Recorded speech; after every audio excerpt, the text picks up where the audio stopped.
أعوذ بالله من الشيطان الرجيم. بسم الله الرحمن الرحيم.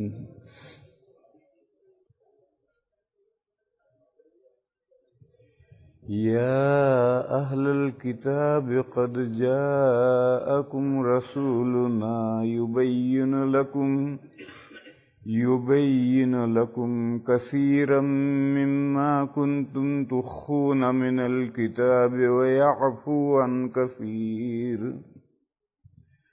قد جاءكم من الله نور وكتاب مبين يهدي به الله من اتبع رضوانه سبل السلام ويخرجهم من الظلمات إلى النور بإذن ربهم إلى صراط مستقيم. صدق اللہ مولانا العظیم. بزرگوں اور بھائیوں،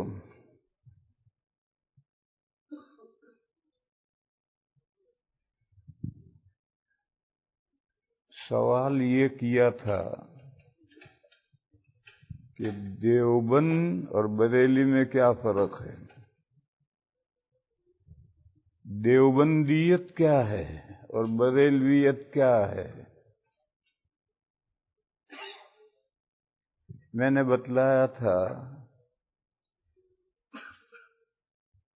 حب رسول اور حب اولیاء میں غلو کا نام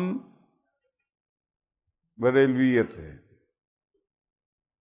اور حب رسول اور حب اولیاء میں اعتدال کا نام دیوبندیت ہے.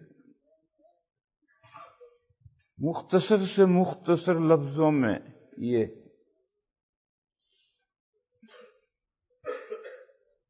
اس کی نظیر شیعیت اور سنیت کیا ہے. شیعہ فرقہ ہے، سنی ہم لوگ ہیں. شیعیت اور سنیت میں کیا فرق ہے؟ ایک نقطے کا فرق ہے. حب آل رسول میں، رسول میں نہیں، آل رسول، رسول اللہ صلی اللہ علیہ وسلم کی آل اولاد کی محبت میں غلو کا نام شیعیت ہے، اور اس میں اعتدال کا نام سنیت ہے. ہمیں بھی آل رسول سے محبت ہے الحمدللہ، مگر اس میں اعتدال غلو نہیں. ان کو بھی آل رسول سے محبت ہے، رسول سے نہیں. رسول کو تو ایک طرف کرو، آل رسول سے محبت ہے. اور آل رسول میں محبت حدود سے آگے چلی گئی تو وہ شیعہ بن گیا. تو ایک بنیادی نقطہ ہوتا ہے جہاں سے اختلاف شروع ہوتا ہے، پھر اختلاف کے بالوں پر نکلتے ہیں، پھر طرح طرح سے نئے نئے مسئلے اختلافی آپس میں پیدا ہوتے چلے جاتے ہیں اور بات بڑھتی چلی جاتی ہے. لیکن اختلاف شروع ہوتا ہے ایک بنیادی نقطے سے. یہ آپ نے کیا کہا کہ آل رسول سے محبت، رسول سے محبت نہیں، یہ کیا بات کہی؟ بھئی آل رسول سے محبت ہے تو رسول سے پہلے محبت ہوگی، کوئی ضروری نہیں.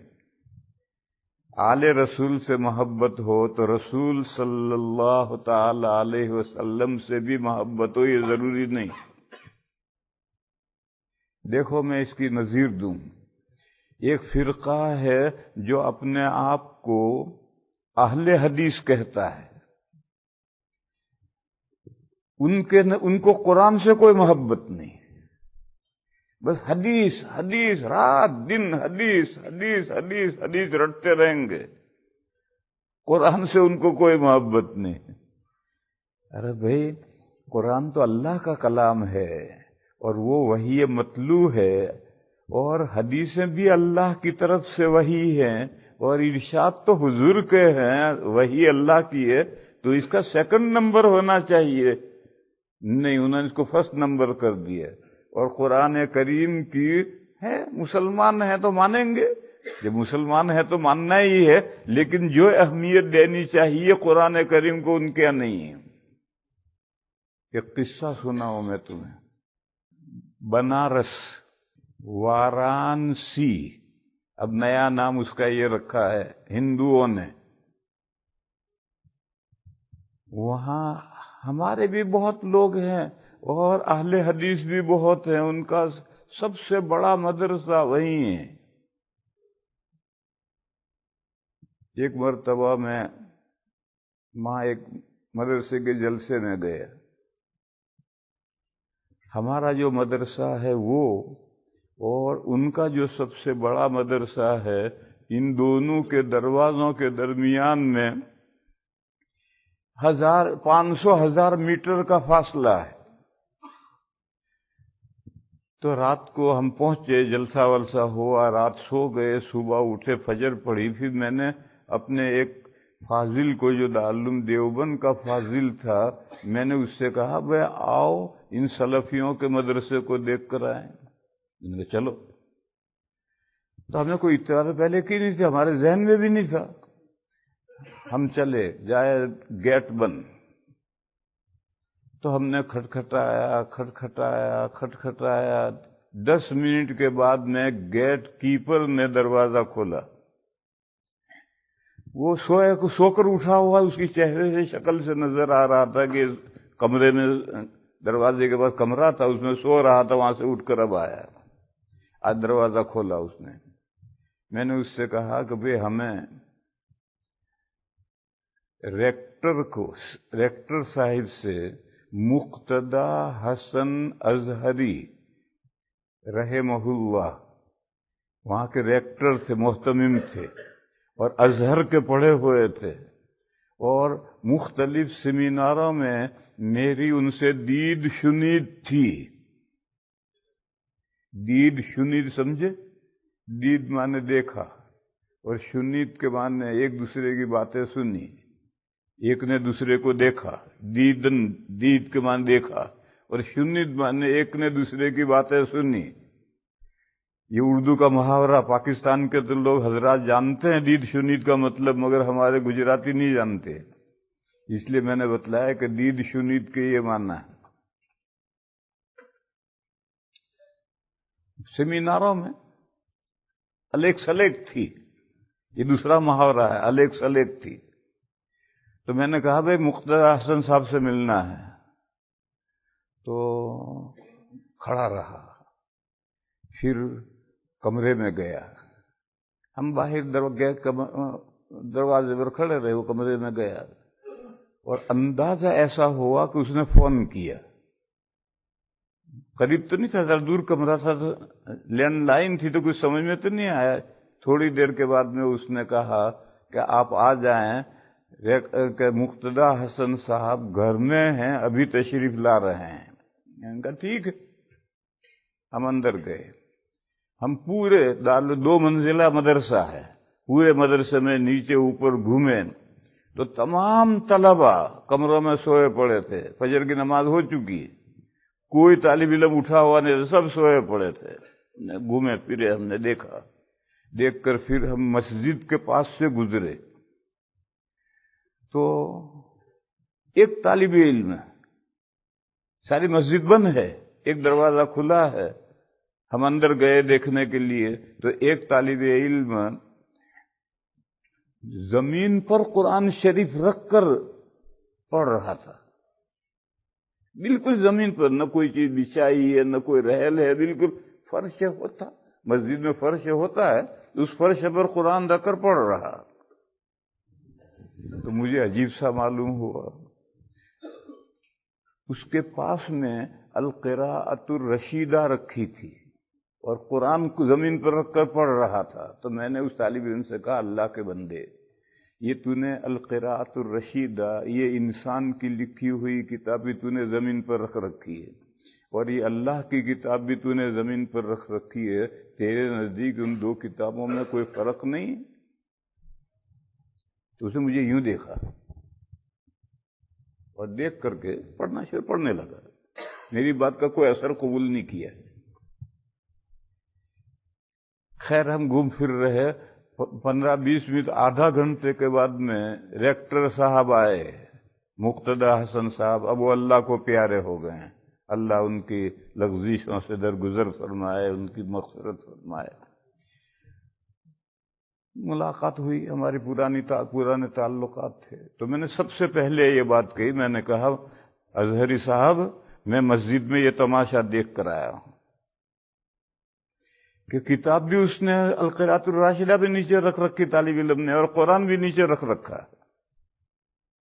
تو اظہری صاحب نے مجھے جواب دیا، ہم نے طلباء کے قرآن پڑھنے کے لیے ایک ہال بنایا ہے، وہاں ٹپائیاں ہیں، وہاں بیٹھ کر پڑھنے کے لیے انتظام ہم نے کیا ہے۔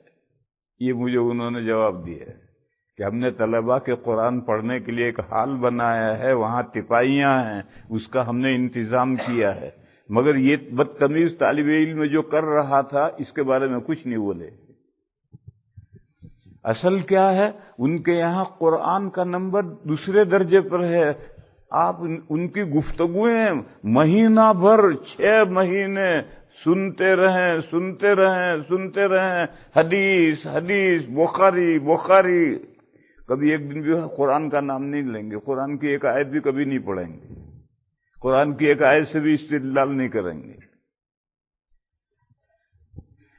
اس کا صاف مطلب یہ ہے کہ قرآن کو پس پشت ڈالا، اور حدیث سے ان کو اتنی محبت ہو گئی، غلو ہو گیا اس محبت میں، تو قرآن پیچھے گیا۔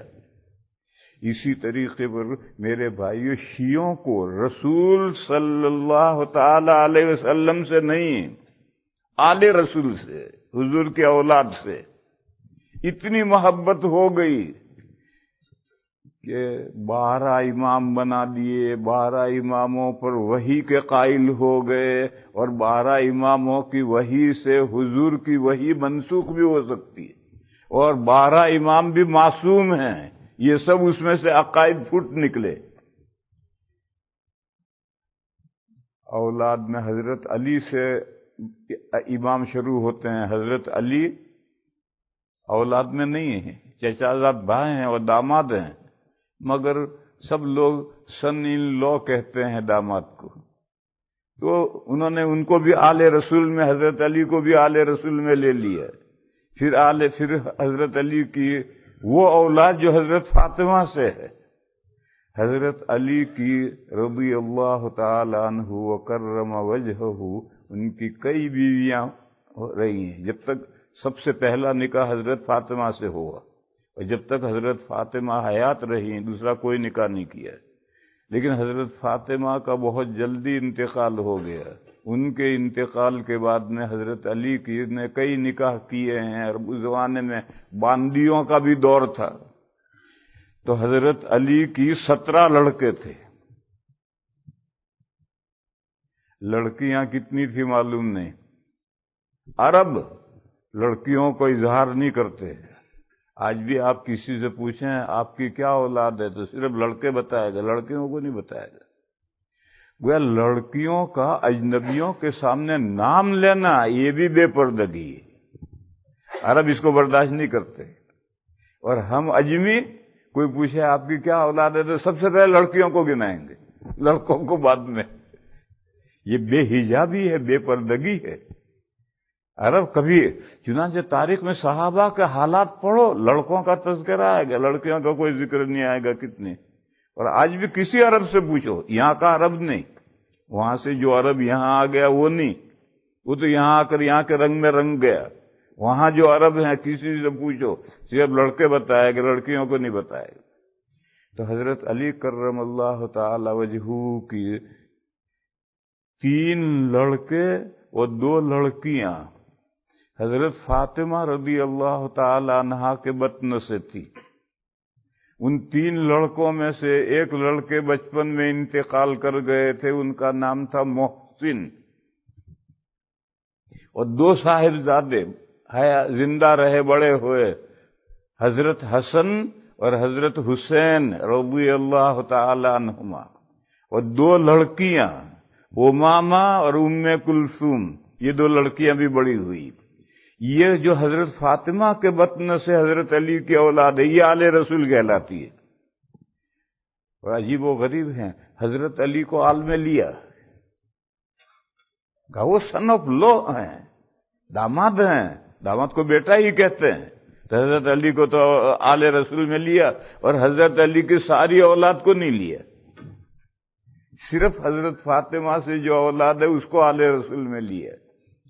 پھر سلسلہ چلتے چلتے 11 امام ہو گئے، 12 امام ہو گئے، یہ تو سلسلہ پتہ نہیں کہاں چلے گا، کہاں تک جائے گا۔ تو پھر انہوں نے سلسلہ روک دیا 12ویں امام پر، اور 12ویں امام کو غائب کر دیا، چلے گئے کہیں غار میں چلے گئے، اور پھر وہ جو غار میں چھپ گئے جا کر ان کا نقیب بنایا۔ اب نقبہ ہوتے ہیں اور وہ ان کا کانٹیکٹ ہوتا ہے، اور 12واں امام جو غار میں غائب ہے اس سے رابطہ رہتا ہے اور امت کی رہنمائی یہ نقیب کرتا ہے۔ خمینی صاحب ایسے ہی نقیب تھے، یہ ان کے ائمہ کرتے ہیں، یہ ان کا ایک سسٹم ہے۔ گویا آج تک ان کے یہاں سربراہی جو ہے وہ 12ویں امام کی ہے، لیکن 12ویں امام سامنے نہیں ہے، وہ چھپ کر بیٹھے ہوئے ہیں ایک غار میں، اور ابھی حیات ہیں۔ وہ نکلیں گے اس غار سے، کب نکلیں گے؟ جب 313 مخلص شیعہ پیدا ہوں گے تب وہ نکلیں گے۔ ابھی تو جتنے شیعہ ہیں سب منافق ہیں، جب 313 مخلص شیعہ وجود میں آئیں گے تب وہ غار میں سے نکلیں گے۔ وہاں تک وہیں بیٹھے بیٹھے اپنے امام زمانے کا امام، وہ ان سے کانٹیکٹ رکھتا ہے اور وہاں سے ہدایت لے کر کے لوگوں کی رہنمائی کرتا ہے۔ یہ پورا آل رسول کی محبت میں غلو کے نتیجے میں یہ پورا سلسلہ قائم ہوا۔ لیکن اللہ کے رسول صلی اللہ علیہ وسلم سے جیسی محبت ہونی چاہیے ویسی محبت نہیں ہے، محبت سرسری سی، جیسے ان کو قرآن سے محبت نہیں ہے، محبت لیکن جیسے ہونی چاہیے تھی نہیں۔ کیوں؟ غلو ہو گیا حدیث کی محبت میں تو قرآن کی محبت گٹ گئی، حالانکہ ہر ایک کو اس کا مقام دینا چاہیے۔ میں سمجھا یہ رہا تھا کہ ایک نقطہ ہے جس میں سے پھر عقیدے پھوٹتے ہیں۔ رسول اللہ صلی اللہ علیہ وسلم اور اولیاء کرام، ان کی محبت میں غلو سے 4 مسئلے پیدا ہوئے۔ یہی دیوبند اور بریلی کے درمیان میں مابہ الامتیاز اختلاف ہیں۔ پہلا مسئلہ پیدا ہوا نور و بشر کا، کہ نبی پاک صلی اللہ تعالی علیہ وسلم بشر، انسان تھے یا نہیں؟ وہ کہتے ہیں بشر نہیں تھے، نور تھے۔ دیوبند کہتا ہے بشر تھے، بس ہم کہتے بشر تھے، وہ کہتے نور تھے، بشر تھے ہی نہیں۔ ان کی دلیل کیا ہے؟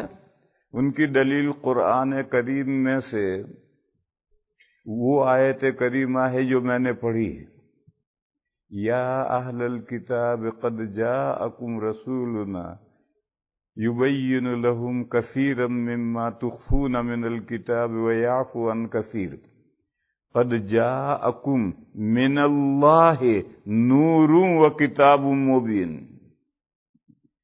تحقیق آیا تمہارے پاس نور اور واضح کتاب۔ وہ کہتے ہیں نور و کتاب مبین، کتاب مبین، اور نور میں واو کے ذریعے سے عطف کیا ہے، اور واو کے ذریعے سے جب عطف کیا ہے تو 2 چیزیں الگ الگ ہوتی ہیں۔ جا زیدن و امرن، زید اور امر آئے تو زید الگ ہے، امر الگ ہے، نور الگ ہے، کتاب مبین الگ ہے۔ کتاب مبین قرآن کریم ہے اور نور اللہ کے رسول ہے۔ کہ دیکھو اللہ کے رسول کو نور کہا گیا قرآن میں۔ ایک دلیل تو ان کی یہ ہے۔ دوسری دلیل ان کی یہ ہے، ایک حدیث گھڑی ہوئی حدیث پیش کرتے ہیں، بالکل گھڑی ہوئی 100%۔ اول ما خلق اللہ نوری، اللہ نے کائنات کے بالکل بگننگ میں، آغاز میں میرا نور پیدا کیا ہے۔ معلوم ہوا کہ حضور نور ہیں، بشر نہیں۔ یہ ایک حدیث ہے، بالکل گھڑی ہوئی حدیث۔ یہ دو ان کی دلیلیں ہیں۔ دیوبند کیا کہتا ہے؟ قرآن کریم انبیاء، صرف حضور نہیں، سارے انبیاء کی بشریت کی صراحت سے قرآن بھرا پڑا ہے کہ تمام انبیاء بشر سے، فرشتے نہیں تھے۔ کفار کہتے تھے کہ گورنمنٹ کو اپنا کوئی نمائندہ بھیجنا ہوتا ہے تو اپنے لوگوں میں سے بھیجتا ہے، اللہ کو اگر رسول بنا کر بھیجنا تھا تو کروبیوں کو بھیجتے، مقرب فرشتوں کو بھیجتے۔ یہ ایک انسان جو ہمارے جیسا ہے، جو بازار میں جوتیاں چٹکھاتا پھرتا ہے، اس کو رسول بنا دیا؟ اللہ کے یہاں کچھ فرشتوں کی کمی تھی؟ قرآن اس کے جواب میں بار بار کہتا ہے کہ ہمیشہ انسان بشر ہی رسول بن کر آئے، انسان ہی رسول بن کر آئے، وہاں بشر لفظ استعمال کیے۔ اور یہ کہا کہ اگر زمین میں فرشتے باطمینان بسے ہوئے ہوتے تھے، چلتے پھرتے ہوتے تھے، یمشون فی الارض مطمئنین، تو ہم آسمان سے فرشتوں کو رسول بنا کر بھیجتے۔ لیکن جب زمین پر انسان ہیں، بشر ہیں، اور وہ بسے ہوئے ہیں، تب ان کے پاس فرشتہ رسول بنا کر کیسے بھیجا جائے گا؟ ان کی طرف تو انسان ہی کو رسول بنا کر بھیجا جائے گا۔ اس مضمون کی جہاں جہاں آیتیں ہیں وہاں بشر لفظ استعمال کیا ہے۔ وَفَمَا وَمَا جَعَلْنَا لِبَشَرٍ مِّن قَبْلِكَ الْخُلْدَ أَفَإِن مَّاتَ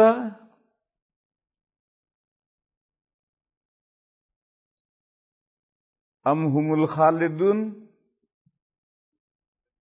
آپ سے پہلے جو بھی رسول آئے ہم نے اس کو بشر بنایا ہے، ہمیشہ کوئی زندہ نہیں رہا۔ بہت لمبی مدت بھی کوئی زندہ نہیں رہا۔ فرشتوں کی عمریں بہت لمبی ہیں، قیامت تک فرشتے مریں گے نہیں، مریں گے، لیکن قیامت تک ہر فرشتے کی عمر قیامت تک ہے۔ اور جنات کی عمریں ہزاروں سال ہیں، ہزاروں سال کے بعد وہ مرتے ہیں، اور انسان کی 60-70 سال رہ گئی ہے عمر۔ تو فرشتوں کی لمبی عمریں ہیں، ایسی لمبی عمر ہم نے کسی رسول کو نہیں دیے، کسی بشر کو نہیں دی۔ بشر یعنی انسان کے لیے عمریں کم رکھی ہیں۔ وَمَا جَعَلْنَا لِبَشَرٍ مِّن قَبْلِكَ الْخُلْدَ أَفَإِن مَّاتَ، اگر آپ کو موت آ جائے گی تو کیا وہ زندہ رہیں گے؟ آپ کو موت آئے گی، وہ بھی مر جائیں گے۔ کفار یہ بھی کہتے تھے کہ یہ اللہ کے نمائندے ہیں، اللہ کے رسول ہیں، اللہ کے بھیجے ہوئے ہیں، تو ان کا اللہ کے ساتھ کانٹیکٹ ہونا چاہیے ٹیلی فون سے، اور ان کو ہر بات معلوم ہونی چاہیے کہ مملکت میں رموز مملکت کیا ہیں، گورنمنٹ کیا سوچ رہی ہے، وہ سب اس نمائندوں کو معلوم ہونا چاہیے۔ تو قرآن نے جواب دیا، قل انما انا بشر مثلکم، آپ جواب دیجئے کہ میں تمہارے جیسا ہی ایک انسان ہوں۔ تم بھی اللہ کے بندے ہو، تمہارا اپنے باس کے ساتھ کیوں ٹیلی فون سے رابطہ نہیں ہے؟ ہم سب اللہ کے بندے ہیں، غلام ہیں، نوکر ہیں، اللہ ہمارے باس ہیں، ہمارا کون سا کانٹیکٹ ہے ٹیلی فون سے اللہ تعالیٰ سے؟ رسول نے کہا کہ میں بھی اللہ کا ایک بندہ ہوں،